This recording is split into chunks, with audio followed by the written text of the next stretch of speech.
What's up, everybody? I am Bulbous Forehead Bitch, otherwise known as Gooncorn. Welcome back to my channel. Y'all, we gotta talk. We gotta talk about Robyn's aggression real quick. Actually, before we even do that, let's pump the brakes. Make sure you like, share, and subscribe. Comment down below whenever you feel like you need to express your opinion, because that's what we here to do.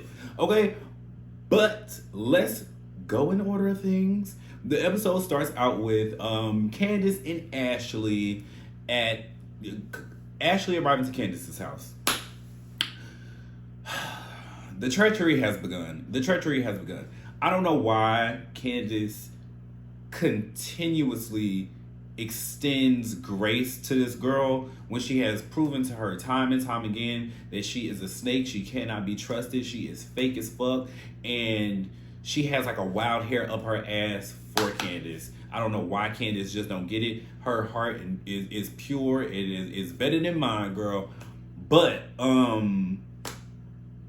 yeah, so I mean, the episode starts off real cute. The girls are laughing, they kikiing about Ashley getting a divorce and about Ashley dating a hockey player or whatever.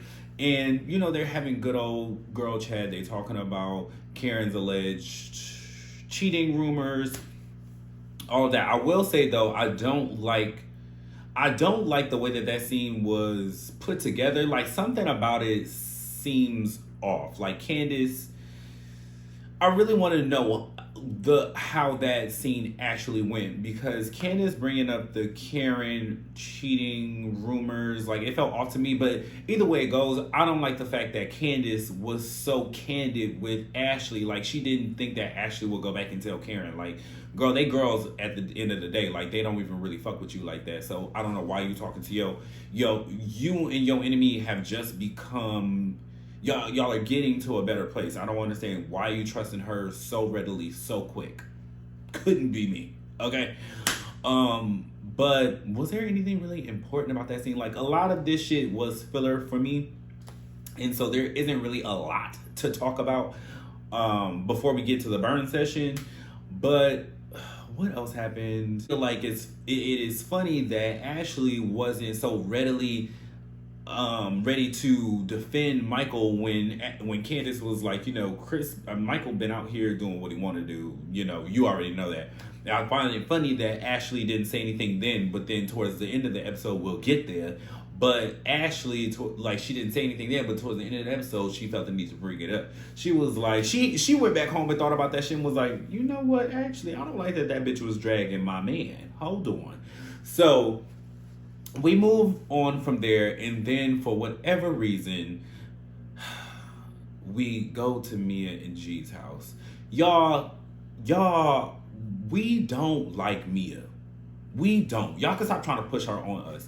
Like, everything about this lady is so fucking put together for the cameras. Like, she goes to fix the table or whatever for them to eat, and then she's telling G, where's the runner for the table? We don't eat without centerpieces in this family. Like, she just exudes this pretentious fucking, like, she wants to be a Beverly Hills housewife so bad, and your tax bracket just can't afford it, sis. Like, you want to be that kind of girl where, like, you didn't grow up eating with just centerpieces on the table all the time. Like, that's just not how you grew up. Like, stop trying to front for us. Stop trying to front for these cameras.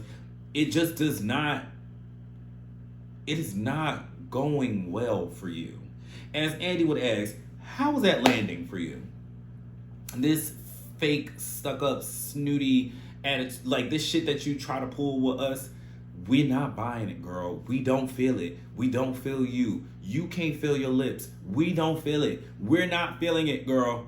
Is it me, or like her lips just feel like they look the way that my lips feel when I go to the dentist and then they numb my lips? Like, her lips look like she just drool a lot when she sleep. Ooh, I know that pillow be soggy as hell in the morning. Anyway, so then we move on from there, and then we go over to Gizelle and the girls at the nail salon. There is not much to say about this Gizelle is talking about planning parties with the kids. I don't care. Like, her girls are beautiful. I don't know how many more times we can say that. Yes, they are blossoming into young women. I don't know why y'all really felt like, instead of putting this scene in here, y'all could have actually shown us the scene between Ashley, Wendy, and Jacqueline and Mia. That scene seemed a little more integral to the story than Gizelle taking a dirty ass towel from the nail salon and putting her face on it. One thing about the people from Hampton, Karen, and the blogs, and Giselle's medical history, they wasn't lying when they said that box was a little hot, allegedly. Because girl, the fact that you picked up that towel and you put it on your face, like you picked up that nasty, dirty ass, germ, corroded nail infested, dirty ass, fungal filled towel and put it on your face, that just let me know that you will let anything slide in between those labia majoras, honey. You are a different type of woman. Like, I hate, like, we love to get our nails done. They ain't done right now, so don't look. But we love a good nail salon, right? But even when I go, I feel itchy when they bring out their towels, because I'm just like, I know so many people have had their hands on these towels, and I know that y'all put them on me. I just hope that y'all done bleach these things, like, So the fact that she will put that on her face. Oh, Gizelle, yeah. What they said about you, I'm starting to believe it. Yeah. It's a little truth in every lie, girl. It's a little truth in every lie. I'm just saying. All right, moving on. Okay, so then we pull up to Robyn with the attorney. She step out, and we're introduced to her new ketchup and mayo wig. I like that. This hair color on Robyn, eating it, turning it for the girls. Like, she is giving Keisha Cole a run for her money. The way it is, girl, Keisha Cole could never. Actually, Keisha Cole did it and better. But we want to give Robyn her 10s. We're going to acknowledge her for stepping it up for us. Like, we are going to give Robyn her 10s this season, because unlike previous seasons, like, she is really immersing herself in the drama. She is giving us good hair, and she is giving us scenes worth talking about. I just do not think that this switch in character is going to work out well for her in the end, because mama, you are doing a lot. But that's not what we're talking about yet. I'm really ready to talk about it, so we just gonna hurry up and speed roll through this shit. So we go from here. We're at the attorney's office. She's talking to the attorney about her prenup or whatever, and if there are like infidelity clauses and all of these things, which seem pretty standard to me. I really do not know why we needed this scene. We could have taken out Giselle's scene with her daughters at the nail salon. We could have taken out this scene with Robyn at the attorney. We don't give a fuck. We know how prenups go. She knows how prenups goes. We don't need her. We didn't need these scenes. We could have done without this, and we could have filled these 2 slots with the Wendy, Mia, Jacqueline, and Ashley scene. Like, that to me was a lot more interesting and integral to the story. But I have my suspicions about why they're like just not really giving Wendy a lot of screen time. I really do think that they are phasing her out this season. Like, I really, the writing is on the wall for Wendy. It is not looking good for you, mama. It ain't looking good for my girl. Anyway, moving on. So then we go to the tulip scene where Ashley, Karen, and Wendy are picking tulips, which I thought was a cute idea or whatever. They touch on how Wendy's children was excluded from Robyn's family fun day. And, Gizelle or Wendy says how her feelings were hurt. And she had a conversation with the girls about how her facial expressions and her demeanor can be perceived as condescending. Now, as somebody who is told this a lot, that my fighting style is when we are having a verbal exchange, my fighting style is to be condescending, is to be sarcastic and a smart ass and a know-it-all. And usually it's because I know what I'll be talking about. But I know how sometimes when you want to have effective communication, how that my natural animalistic instinct is to be condescending, and I know how that sometimes disrupts the flow or the progression of the conversation. Because if we are there to resolve something, if we are trying to have a conversation where we are going to resolve our issue, me having a stank face is not going to help us get there. You know, that's just not going to do anything but put a wall up and a barrier in between our goal, you know? So I get it. How in the fuck ever? I just do think that it is interesting when the girls decide, or who they decide they can't work past an issue with because of their condescending demeanor. Because I don't think that Wendy is the only girl on this cast who has a condescending demeanor. I don't know. Maybe I'm biased. Maybe.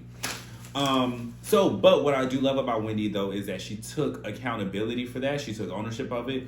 Good, bad, or indifferent. She said, you know what? I'll put on my grown lady pants and I'll take that one on the chin. It is what it is. I can be flawed. You know, I'm sure that Wendy is used to fighting politicians and people of caliber. Well, let me not say caliber. Ooh, I tried it. Wendy is used to fighting people about serious issues. So, you know, she has to convey her point through all of her emotions. And if she don't believe some shit, yeah, she's giving a condescending tone. So I can understand how she probably needs to shed her defenses a little bit and allow herself to be vulnerable in a conversation if she wants to progress with these girls. I can get it. Moving on. Candiace, Chris, and her sister. This conversation, also another one we could have did without. I love Candiace's sister. Candiace's sister is so cute to me. And I really do think that she would be like a cute addition on the show. I don't know what she got going on in her life, but I think that I like something about her spirit. I like, you know, and that's really all I got for that. Candiace reads the text message from Wendy where she invites him to the burn session. Now we get down to the burn session.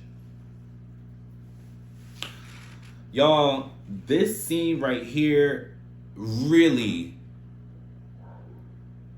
infuriated me for many reasons. And many of those reasons stem from thing 1 and thing fucking 2. Goblin Deuce. I'm trying not to call women over 40 bitches, but ooh, these bitches really vexed my fucking spirit in this scene right here, because this was you can really tell either. Okay, now I have my conspiracy theory, right? I'm about to put on my conspiracy theory hat. So either Wendy is so fucking intelligent that she knew that this scene was going to go exactly the way that it did, and she prepared herself, and she hit a blunt before she got to the scene and was able to remain calm, cool, and collected that entire time, while them bitches sat in the corner and exploded and just showed their true colors. Maybe that was like her plan from the get-go to be like, y'all call me condescending and I have a stank-ass attitude. Okay, I'll give y'all the opposite of that and see what I get in return. Like, if that was her plan, which I really do think it was, because I do think that Wendy is that brilliant, hats off to you, mama. You ate that. But okay, let's start from the top. So, we get to the burn session. Mia and her lips, they ask, what is a burn session? How is it supposed to go? Wendy explains the rules, tells the girls that they write down on a piece of paper whatever it is that you want to say to the person. If you have a grievance, you want to get it out, write it down on a piece of paper, and then we're going to burn it. And I will accept whatever it is that how you perceive the situation. I will accept that, and we will move forward. So we start with Ashley. Wendy elects herself to go first. Ashley says that Wendy has a wall up, but she does feel like as of lately, she has let that wall down just a little bit, and they are taking steps to get closer. Candiace gets up. She says, you know, you my girl, you my motherfucking dog, Ace Boon Coon, what's the motherfucking tea? I'll stock any bitch for you. Boop. Then we move on to Karen.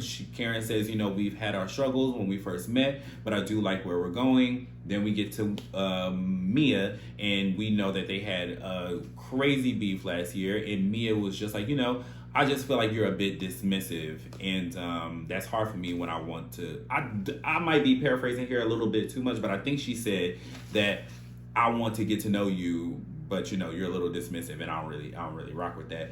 And Wendy accepts that criticism of herself. When I tell you, baby, Miss Wendy is a better and a growner woman than a lot of us could ever be, because bitch, I could have never sat there and ate all of that from a bitch I really don't like and don't respect. Girl, I don't even think that you got cancer for real. And you sitting over here talking about you got cancer. Actually, tidbit, hold on, we gonna pause just for a second. Because Mia, girl, I'm gonna have to chew you up. Why is it every time that somebody asks you about your health concern, you don't know what's going on? Like, are you lying about cancer or dementia? Which one is it? I need you to pick a disease and then stick with it. It's like, where is your scooter? If you gonna have cancer, like, stick to cancer. And when people ask you about your health, remember that you have cancer, and then remember to spit out the lines that you have rehearsed, you know, when it's time. Like, why when people ask you about you know what's going on with your health, did you get some results or whatever, you like, about what? Girl, what you mean about what? You just told us you got cancer. Like, did you not remember? Okay, I had to get that off my chest. Mia, girl, you be blowing me, sis. All right, anyway. So, back to Wendy, and now we move on to Robyn. Robyn says that we are oil and water, and I accept that. I'm done. And then gives her the paper, and then Wendy attempts to, like, burn it, and Wendy takes it on the chin and tries to move along. Candiace says, okay, well, Wendy, can you explain your side or whatever? Or can Robyn tell her side? Because Robyn has been very specific about what she feels that you have done that has hurt her. Can you give your side? And Wendy is just like, you know, I don't really know what I did to this girl or whatever. Then Robyn goes to say that you said that I tried to fight you and you called me a thug, and Wendy's like, girl, I never called you a thug. Like, what are you talking about? So then Robyn calls Charisse. Now, I have a sneaky suspicion that these bitches, Lord, see, I'm trying not to call these old ass, elderly, geriatric ass ladies bitches, because those are my elders, and I got respect, and I have decency. I have decency. I was raised right. I'm not about to be calling these old ass ladies bitches, okay? Y'all are not bitches, okay? Y'all are somebody's mama. So Robyn's bitch at I'm playing, I'm sorry. Okay, so Robyn calls Charisse. Okay, but I have a sneaky suspicion that Robyn and Charisse had a conversation before this and told her, girl, when I call you and ask you about something, you on my side, because it is not a coincidence that Charisse is ushered back onto the show through Robyn, and Robyn is just championing Charisse for whatever god-awful ass reason. I don't know. So she calls Charisse, and then Charisse flat out lies for her. And thank God there are cameras there. And that is my thing with, okay, I'm like jumping ahead because I'm just like, girl, whew. Okay. So Charisse lies, says that she did not hold Robyn back. I expected for Wendy to be like, girl, y'all are fucking lying. Like, it is what it is. That girl said, that is my truth. That is my truth. I don't know what kind of weed that lady smoked before this burn session. That's why she called it a burn session. Aha. I caught you, Wendy. I caught you. I don't know what kind of weed that lady was smoking before she got to this burn session, but she really transformed into Zen Win in that moment. Like the epitome of Zen Win in that moment. She did not give that lady a reaction. She did not give that lady a rebuttal. She just like, girl, you lied. Like, she didn't even say like, girl, you lied. She was just like, you know what? That's my truth. If that's your truth, cool. And then Robyn had the nerve to like really sit there and try to like force this lie down her throat, yelling in, I'm not a thug, and I don't give a fuck. I don't give a fuck. Like, I don't, Wendy, lady, ma'am, auntie, you would not have been wrong if you had jumped straight across that table and knocked that hoe in between her green eyeballs. I don't give a goddamn. I would have knocked fire out that hoe. She'd have had real red hair by the time I was through with her ass. I'd have knocked fire out that hoe. Robyn, you was on some very your spirit coming into the burn session was nasty. Why did you come? The goal of the burn session was for y'all to move forward and move past your drama. Why would you come if that was your spirit? If you had no intention on moving forward with Wendy, why did you come? You wasted your time. You wasted your breath. Okay, I get it. You needed to get paid for the scene. I got you, sis. You said, bitch, ain't about to take no coins out of my motherfucking pocket. Got you. You got a house to pay for. Got it. But you could have at least, just like the grown woman, and I know that we wear petty as a badge of honor these days, and it's like cool to like stick to your guns and how you feel. Like, you don't like Wendy, okay. You could have still walked away from that situation not liking Wendy with still being open to the experience. Like, you could have literally sat there and had a grown woman conversation, because Wendy was open and ready for a grown woman conversation with you. And you were not ready, and that's okay. But if you are not ready, don't participate. Don't participate. You know, just be like, you know what, Wendy? What you could have done would have been a respectful thing to do, and just be like, you know what, Wendy? I cannot move past our issues right now because it just hurts my soul that much. You know, despite the fact that you two,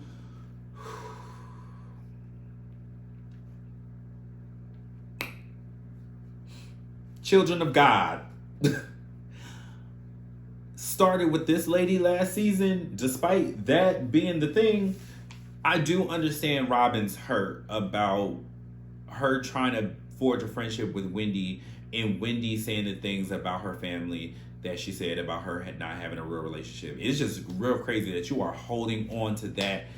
Like, and then you also had the nerve to say that you are not a thug, you don't fight people, and da-da-da-da-da. You the same lady that rolled up to Ashley's restaurant, put your fingers at her forehead, and you the same lady that walked up on Monique in that umbrella situation. You the same lady that at the reunion you said you would have beat Ashley's ass. Like, Robyn, we are not stupid. Like, do you not see do you not realize you on TV where the shit is recorded?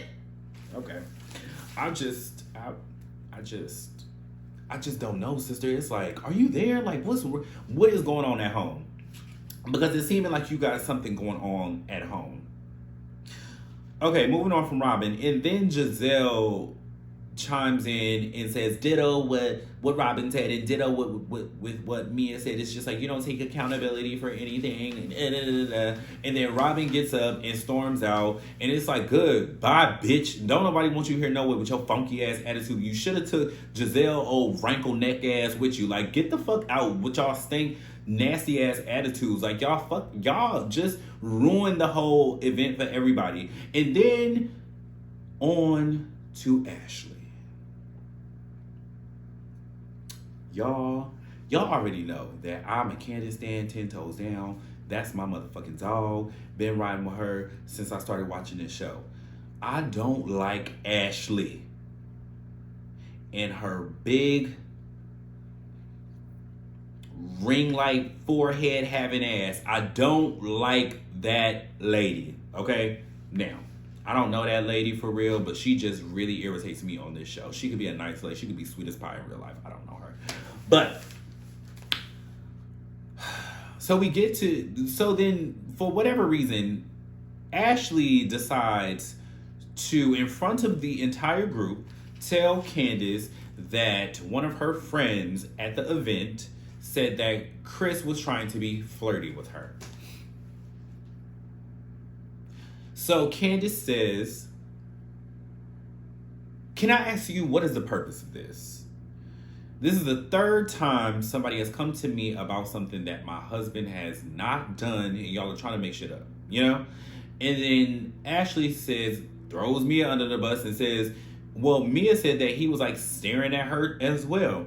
And then Mia was like, well, yeah, I said that. I didn't say it was sexually, but he was staring. Luckily, production was right there with the roll the beating footage and said, lie. Candiace is like, so if this happened, you just now wanted to tell me you was just at my house, girl. And she was like, oh, I was just made aware of this. Why did it take your friend days or weeks later to tell you about Chris flirting with her? That sounds like something a friend would have told you that same day. But okay, for argument's sake, we just gonna say that that's what happened, right? So Candiace was like, okay, well, why didn't you call me or text me? You have my number. Why did you wait until we got in the front of the group? And then I don't know if Candiace I don't know if Ashley directly answered that, but Ashley was just basically like, well, you had no problems like airing calling my husband a pervert. See, now I told y'all that Ashley didn't like when Candiace had said that Chris or Michael been out here doing whatever he wanted to do anyway. Ashley was like, nah, bitch, I'm coming back for that ass, but I had to get ready. So, Ashley was like, basically they going back and forth or whatever, and Ashley was just like, well, it don't feel good, does it? And that signified to Candiace and to the rest of us that this has nothing. Her motivations are not pure. Her motivations are as nasty as her motherfucking spirit.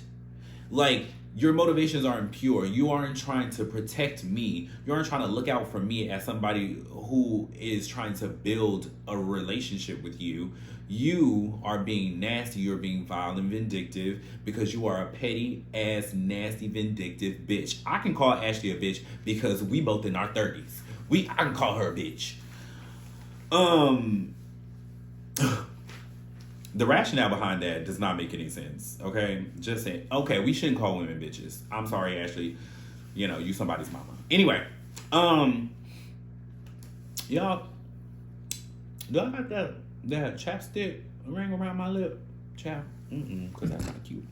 Okay, anyway, so now these two are going back and forth, and it leaves off on a cliffhanger. It's a to be continued, and now we are about to get ready for the rebirth of the Ashley and Candiace never-ending feud. Y'all, I got one thing to say to Miss Candiace. We, the fans, have been telling you for a very long time that none of those women on that cast is your friend. The jury still is out on Wendy, but the jury is still out on Robyn, to be clear. None of those women on that cast is your friend. These are all of your co-workers. You need to stop allowing Ashley into your space. We done told you this before. If we got to tell you one more time, we turn it against you next time, but we going to go stand 10 toes down on Ashley's side. I'm lying. I'm never doing that. But listen, girl, we done told you, and we not going to tell you again. Stop trusting that big head asshole. Stop trusting her. Damn.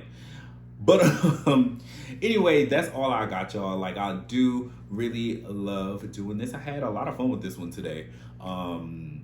It took me a few tries in the beginning. I had to like re-record or whatever.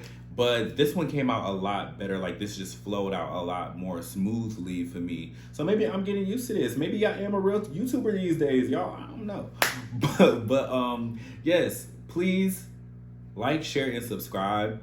And I will see y'all next week or throughout the week. I don't know. I might upload videos for other things. If y'all would like to see more like music videos, music reactions and stuff like that, let me know. I will make more. My other reaction video on Rihanna's Lift Me Up is at like 1,200 views now. That's, surprising. I was like, girl, y'all like that? All right, I can do more. But yes, make sure that our community grows. Make sure you're subscribing, you're liking, you're sharing, you're commenting, you're doing the things. All right? Toodles.